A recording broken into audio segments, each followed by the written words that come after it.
누가복음 12장. 수만 명의 사람들이 몰려들어서 서로 밟힐 지경이 되었습니다. 예수님께서 먼저 제자들에게 말씀하셨습니다. 바리새파 사람들의 누룩을 조심하여라. 그들은 위선자이다. 덮어둔 것은 드러나고 숨겨진 것은 알려질 것이다. 그러므로 어두운 데서 한 말이 밝은 데서 들릴 것이며 안방에서 속삭인 말이 지붕 위에서 선포될 것이다. 내가 너희에게 말한다, 나의 친구들아. 몸은 죽여도 그 이상 아무것도 할 수 없는 사람들을 두려워하지 마라. 너희가 누구를 두려워해야 할지 알려주겠다. 죽인 후에 지옥으로 던질 권세를 가진 분을 두려워하여라. 그렇다. 내가 너희에게 말한다. 그분을 두려워하여라. 참새 5마리가 2아사리온에 팔리지 않느냐. 그러나 그 가운데 하나도 하나님께서 잊으신 것은 없다. 하나님께서는 내 머리카락까지도 다 세고 계신다. 두려워하지 마라. 너희는 많은 참새들보다 훨씬 더 귀하다. 내가 너희에게 말한다. 사람들 앞에서 나를 고백하는 사람은 누구든지 인자도 하나님의 천사들 앞에서 그를 인정할 것이다. 사람들 앞에서 나를 부인하는 사람은 하나님의 천사들 앞에서 부인당할 것이다. 인자에 대하여 나쁘게 말하는 사람은 용서받을 수도 있다. 그러나 성령을 모욕하는 사람은 용서받지 못할 것이다. 사람들이 너희를 회당이나 통치자, 권력자 앞에 끌고 갈 때 무엇을 어떻게 대답하고 또 무엇을 말해야 할지를 염려하지 마라. 그때 성령께서 너희에게 무엇을 말해야 할지를 가르쳐 주실 것이다. 무리 중에 있던 한 사람이 예수님께 말했습니다. 선생님, 제 형에게 유산을 저에게 나누어 주라고 말씀해 주십시오. 예수님께서 그에게 말씀하셨습니다. 누가 나를 너희의 판사나 중개자로 세웠느냐? 이어서 예수님께서 사람들에게 말씀하셨습니다. 온갖 욕심을 경계하고 주의하여라. 재산이 아무리 많더라도 사람의 생명이 거기에 달려있지 않다. 예수님께서 사람들에게 비유를 말씀해 주셨습니다. 어떤 부자의 밭에서 수확이 많이 나왔다. 그 부자는 속으로 생각했다. 내 곡식을 저장해 둘 곳이 없으니 어떻게 할까? 그는 말했다. 이렇게 해야겠다. 내 곡간을 헐고 더 큰 곡간을 세워 거기에 내 모든 곡식과 물건을 저장하겠다. 그리고 자기 자신에게 말할 것이다. 인생아, 여러 해 동안 쓰기에 넉넉한 많은 재산을 가졌으니 편히 쉬고 먹고 마시며 인생을 즐겨라. 그러나 하나님께서 그 사람에게 말했다. 어리석은 사람아, 오늘 밤 내 영혼을 가져갈 것이다. 그러면 내가 준비한 것을 누가 가져가겠느냐? 이런 사람은 자신을 위해 재물을 쌓고 하나님께 대하여 부요하지 못한 사람이다. 예수님께서 제자들에게 말씀하셨습니다. 그러므로 내가 너희에게 말한다. 목숨을 위하여 무엇을 먹을까? 몸을 위하여 무엇을 입을까? 염려하지 마라. 목숨이 음식보다 중요하고 몸이 옷보다 중요하다. 까마귀를 생각하여 보아라. 까마귀는 씨를 부리지도 않고 거두어 들이지도 않는다. 그들에게는 곡간이나 창고도 없다. 그러나 하나님께서 먹이신다. 그런데 너희는 새들보다 훨씬 더 귀하지 않느냐? 또 너희 중에 누가 염려하여 그 생명을 조금이라도 늘릴 수 있느냐? 너희가 아주 작은 것도 못하면서 왜 다른 것들을 염려하느냐? 백합꽃이 어떻게 자라는가 생각하여 보아라. 백합은 수고도 하지 않고 길쌈도 하지 않는다. 그러나 내가 너희에게 말한다. 솔로몬이 온갖 영화를 누렸어도 이 꽃만큼 아름다운 옷을 입어보지 못하였다. 하나님께서 오늘 들판에 있다가 내일 아궁이에 던져질 풀도 이렇게 입혀주시는데 하물며 너희야 더 잘 입혀주시지 않겠느냐. 믿음이 적은 사람들아, 그러므로 먹을 것과 마실 것을 구하지 말고 염려하지 마라. 이런 것들은 모두 세상 사람들이 구하는 것이다. 너희 아버지께서 너희에게 이런 것들이 필요하다는 것을 알고 계신다. 너희는 하나님 나라를 구하여라. 그러면 이 모든 것을 너희에게 더하여 주실 것이다. 두려워하지 마라, 어린 양들아. 너희 아버지께서는 하나님 나라를 너희에게 주시기를 기뻐하신다. 너희 소유를 팔아 자선을 베풀어라. 그리고 너희를 위하여 낡지 않는 지갑을 만들고 하늘에 없어지지 않을 재물을 쌓아라. 거기는 도둑이 접근할 수 없고 좀도 먹는 일이 없다. 너희의 재물이 있는 곳에 너희의 마음도 있다. 허리에 띠를 메고 등불을 밝혀라. 주인이 결혼잔치에서 돌아와서 문을 두드릴 때 곧 열어주려고 기다리는 사람과 같이 되어라. 주인이 와서 볼 때 깨어있는 종은 복이 있다. 내가 진정으로 너희에게 말한다. 주인이 스스로 허리를 둥이고 종들을 식사 자리에 앉힌 다음 곁에 와서 종들을 섬길 것이다. 주인이 밤중이나 새벽에 오더라도 깨어있는 종들이 있다면 그 종들에게 복이 있을 것이다. 이것을 기억하여라. 만일 집주인이 도둑이 드는 시간을 안다면 집에 도둑이 들지 못하도록 할 것이다. 너희도 준비하여라. 인자는 너희가 생각지도 않은 때에 올 것이다. 베드로가 말했습니다. 주님, 이 비유는 우리를 위해 말씀하신 것입니까? 모든 사람에게 하신 것입니까? 주님께서 말씀하셨습니다. 누가 신실하고 지혜로운 종이겠느냐? 주인이 그 종에게 다른 종들을 맡기면 제때 양식을 나누어 줄 일꾼이 누구겠느냐. 주인이 돌아와서 볼 때 맡겨진 일을 하고 있는 종은 복이 있다. 내가 진정으로 너희에게 말한다. 주인이 자신의 모든 재산을 그에게 맡길 것이다. 그러나 만일 종이 속으로 주인이 돌아오려면 멀었다고 생각하고 남녀 종들을 때리고 먹고 마시며 술에 취해 있다면 미처 생각지도 않고 알지도 못한 때에 그 주인이 돌아와 그를 몹시 때리고 믿음이 없는 자들이 있는 곳으로 보낼 것이다. 주인의 뜻을 알고도 그 뜻에 따라 준비하지도 행하지도 않는 종은 많이 맞을 것이다. 그러나 알지 못하고 매맞을 짓을 한 사람은 적게 맞을 것이다. 많이 받은 사람에게는 많은 책임이 요구되고 많은 것이 맡겨진 사람에게는 많은 것이 요청된다. 나는 세상에 불을 놓으려고 왔다. 불이 이미 붙었으면 더 바랄 것이 없다. 그러나 나는 받아야 할 세례가 있다. 이것이 이루어질 때까지 내가 얼마나 괴로움을 당하겠느냐. 내가 세상에 평화를 주러 왔다고 생각하느냐. 내가 너희에게 말한다. 그렇지 않다. 오히려 분열을 일으키러 왔다. 지금부터 한 가정에서 5 식구가 서로 나누어질 것이다. 셋이 둘을, 둘이 셋을 대적할 것이다. 아버지와 아들이 나누어질 것이며 아들이 아버지를, 어머니는 딸을, 딸은 어머니를, 시어머니가 며느리를, 며느리가 시어머니를 대적할 것이다. 예수님께서 사람들에게 말씀하셨습니다. 너희가 서쪽에서부터 구름이 이는 것을 볼 때 비가 곧 오겠다고 말하면 그대로 된다.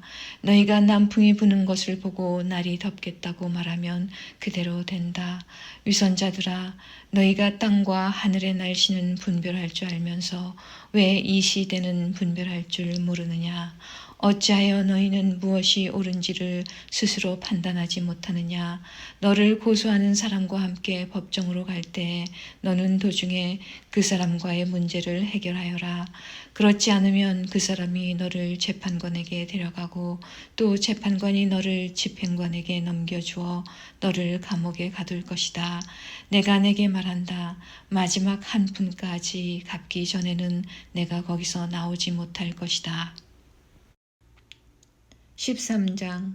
어떤 사람들이 예수님께 와서 빌라도가 갈릴리 사람들을 죽여 그 피가 저희에 드릴 희생제물과 뒤범벅이 되었다는 소식을 전해 주었습니다.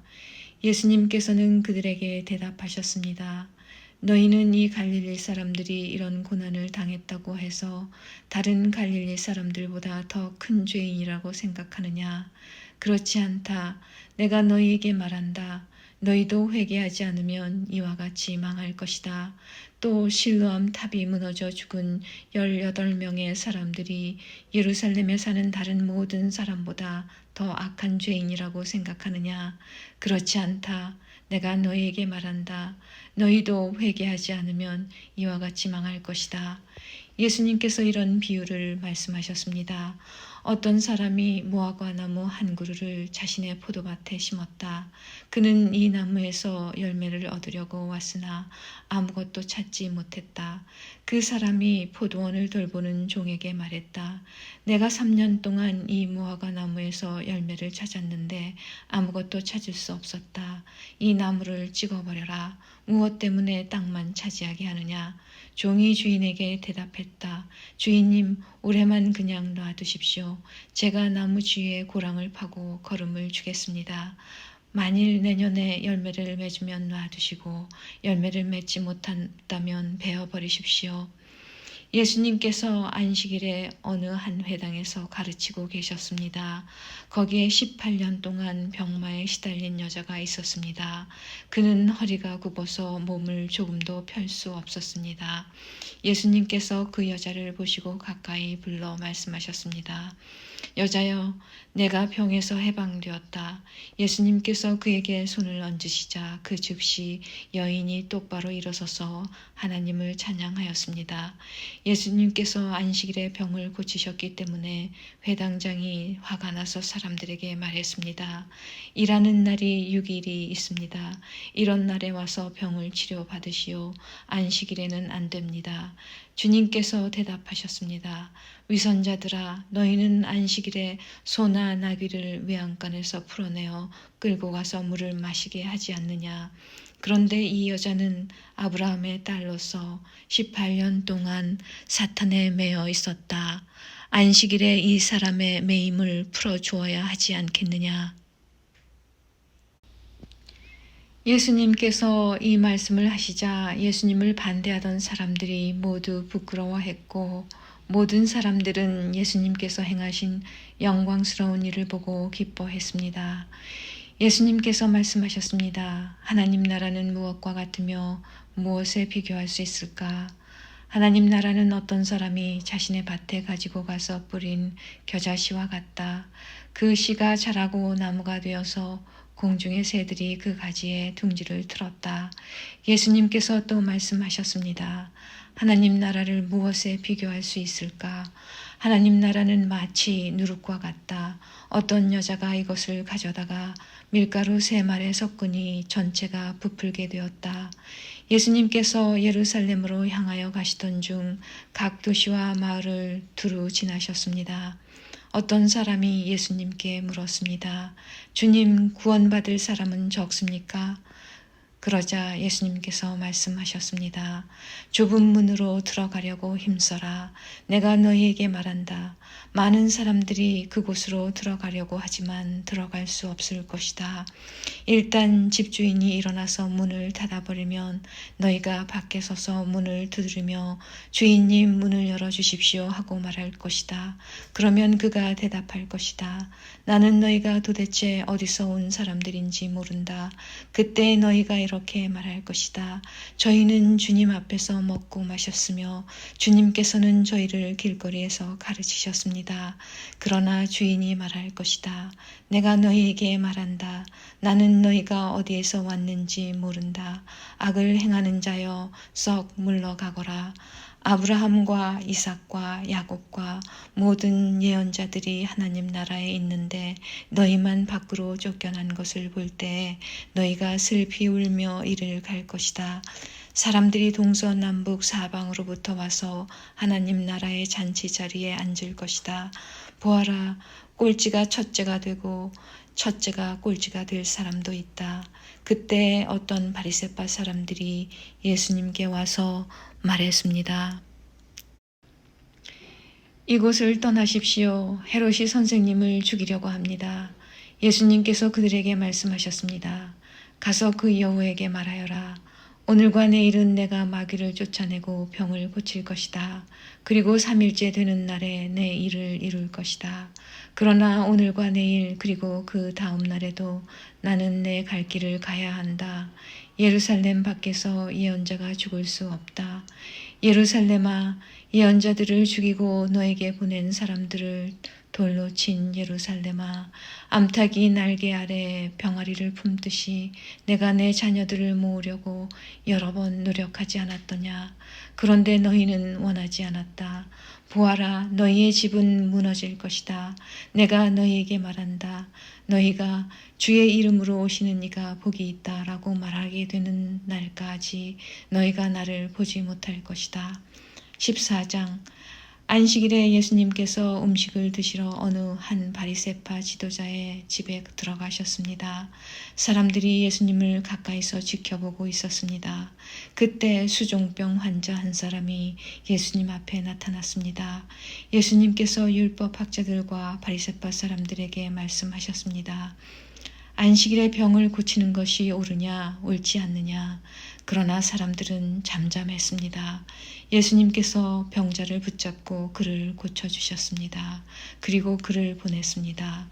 예수님께서 바리새파 사람들과 율법 학자들에게 말씀하셨습니다. 만일 너희 아들이나 소가 안식일에 우물에 빠졌다면 즉시 끌어내지 않겠느냐. 사람들은 아무런 대답도 할 수 없었습니다. 예수님께서 초대받은 사람들이 서로가 윗자리를 차지하려는 것을 보시고 비유를 들어 말씀하셨습니다. 어떤 사람의 결혼잔치에 초대받았을 때 윗자리에 앉지 마라. 혹시 너보다 귀한 손님이 초대받았을 경우 너희를 잔치에 초대한 주인이 와서 말할 것이다. 자리를 이분에게 내주십시오. 그러면 너희는 부끄러워하면서 끝자리로 내려가야 할 것이다. 너희가 초대를 받으면 끝자리로 가서 앉아라. 그러면 너를 초대한 주인이 와서 말할 것이다. 친구여, 윗자리로 올라 앉으시오. 그러면 다른 모든 잔치 손님들이 보는 앞에서 영광을 얻을 것이다. 자신을 높이는 사람은 낮아지고 자신을 낮추는 사람은 높아질 것이다. 예수님께서 초대한 사람에게도 말씀하셨습니다.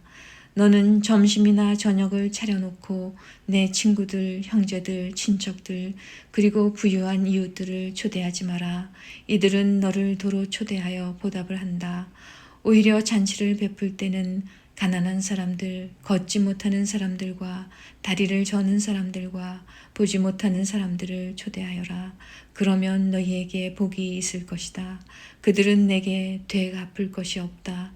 너는 의인들이 부활할 때에 보상을 받을 것이다. 예수님과 같이 식사를 하던 사람 중에 한 사람이 이 말씀을 듣고서 예수님께 말했습니다. 하나님 나라의 잔치자리에 앉을 사람은 참으로 복이 있습니다. 예수님께서 그에게 말씀하셨습니다. 어떤 사람이 큰 잔치를 베풀고 많은 사람들을 초대하였다. 시간이 되었을 때 그 사람은 종을 보내어 초대한 사람들에게 알렸다. 준비가 다 되었으니 오십시오. 그러나 그들은 모두 한결같이 핑계를 대기 시작했다. 첫 번째 사람이 말했다. 내가 밭을 샀는데 가서 둘러봐야 합니다. 부디 양해해 주십시오. 또 한 사람이 말했다. 나는 소 10마리를 샀는데 이것들을 부려보러 가는 길입니다. 부디 양해해 주십시오. 세 번째 사람이 말했다. 나는 지금 장가를 들어서 갈 수 없습니다. 종이 돌아와서 주인에게 이 사실을 알렸다. 그러자 집주인이 화가 나서 말했다. 당장 가서 동네 길과 골목을 다니며 가난한 사람, 걷지 못하는 사람, 보지 못하는 사람, 다리를 저는 사람들을 데려오라. 그 후에 종이 말했다. 주인님, 말씀하신 것들을 다 했습니다만 아직도 자리가 비어 있습니다. 그러자 주인이 종에게 말하였다. 큰 길과 골목길을 돌아다니며 사람들을 오게 하여 내 집을 채워라. 내가 너희에게 말한다. 먼저 초대받았던 사람들은 아무도 내 잔치를 맛보지 못할 것이다. 많은 사람들이 예수님과 함께 길을 가고 있었습니다. 예수님께서 이들에게 돌아서서 말씀하셨습니다. 누구든지 내게로 오면서 자신의 아버지, 어머니, 아내, 자녀, 형제 혹은 자매를 미워하지 않으면, 그리고 더 나아가 자신의 목숨까지도 미워하지 않으면 내 제자가 될 수 없다. 누구든지 자기 십자가를 지고 나를 따르지 않는 사람은 내 제자가 될 수 없다. 너희 가운데 한 사람이 탑을 세우려고 하는데 우선 앉아서 이 일을 완성하는데 얼마의 비용이 들지 따져볼 것이 아니냐. 만일 기초공사만 하고 완성할 수 없게 되면 보던 사람들이 모두 너를 비웃기 시작할 것이다. 그리고 이 사람이 공사를 시작만 하고 끝내지는 못했다 라고 말할 것이다. 만일 어떤 임금이 다른 왕과 전쟁을 하러 나갈 때 우선 앉아서 10,000명 군사로 20,000명의 군사를 이끌고 오는 자를 이길 수 있을지 헤아려 보지 않겠느냐. 이길 수 없다면 아직 적군이 멀리 있을 때 특사를 보내어 평화 조약을 제의할 것이다. 이와 같이 너희 가운데 누구든지 가지고 있는 모든 것을 버리지 않으면 내 제자가 될 수 없다. 소금은 좋은 것이지만 만일 그 맛을 잃어버리면 무엇으로 다시 짠맛을 내겠느냐. 그것은 땅에도 거름에도 아무 쓸모없어 밖에 던져질 것이다. 들을 귀 있는 사람은 들어라.